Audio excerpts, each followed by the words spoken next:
Hi everyone, welcome back to our channel. Today in this following video I'm going to show you how you can set stop loss on Robinhood.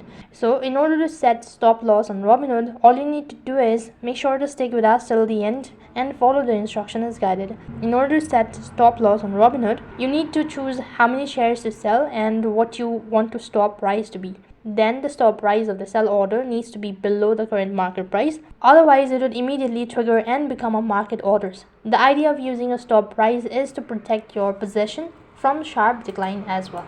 You can also monitor your orders. Once the stop loss order is placed, monitor the stock price movement. If the stock hits your specified stop price, the order will trigger and your share will be sold at or near that price. So remember that setting a stop loss does not guarantee that your shares will be sold at the exact stop price.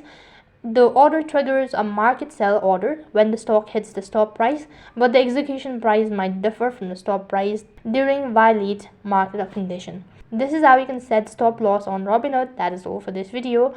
I hope the video was helpful. Make sure to like, share and subscribe to our channel. Thank you for watching. See you in the next video.